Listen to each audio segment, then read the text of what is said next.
কি বল, আমি রান্না করতে যাবো না? আমি রান্না করতে যাবো না। তো তোমার দাদা এসে কি খাবে? জীবনে অনেক কিছুই গুরুত্বপূর্ণ, কিন্তু মায়ের চেয়ে বেশি কিছুই নয়। মা মানে শুধু একটা শব্দ নয়, মা মানে আমার পৃথিবী। ছোটবেলায় আমিও বুঝতাম না কেন মা এত কষ্ট করেন, কেন সারাদিন কাজ করেও আমার জন্য রাত জেগে থাকেন। তখন মনে হতো সে তো মা, মা সব কিছুই জানেন।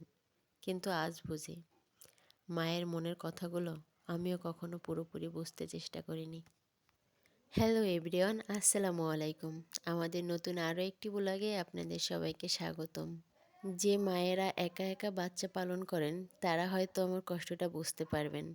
যেমন যারা ফ্যামিলি থেকে দূরে থাকেন, বাবা মা থাকে না, শ্বশুর শাশুড়ি থাকে না, তারাই আসলে জানেন বাচ্চা মানুষ করা আসলে কতটাই কষ্টকর। সব কিছুরই একা করতে হয়। বাচ্চাকে দেখাশোনা, বাচ্চার সাথে খেলাধুলা, বাচ্চার টেক কেয়ার করা, এভরিথিং। এর মধ্যে যদি কখনো শরীরে একটু ক্লান্তি আসে, কোনো অপশান নেই 2 মিনিট চোখ বন্ধ করে থাকার। ওই যে আপনি একা, আপনার বাচ্চাকে কেউ দেখার নেই।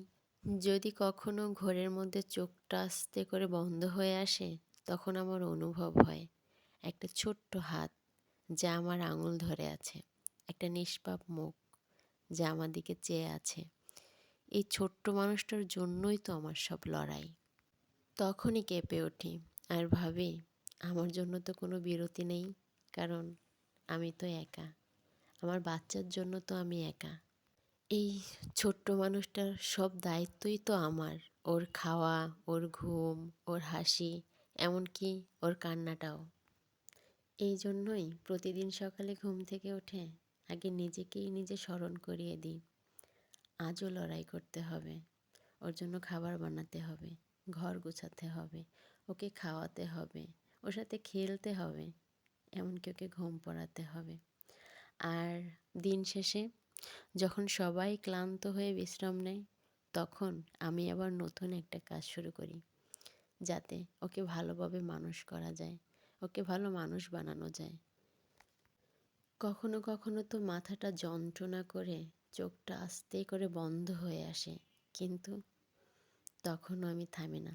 কারণ আমি তো জানি আমার সন্তানের ভবিষ্যৎ আমার হাতে। আমি জানি আমার এই সংগ্রামের ফল একদিন আমি দেখতে পাবো। তখন হয়তো বলবো সব ঠিক ছিল, সব কষ্ট সার্থক।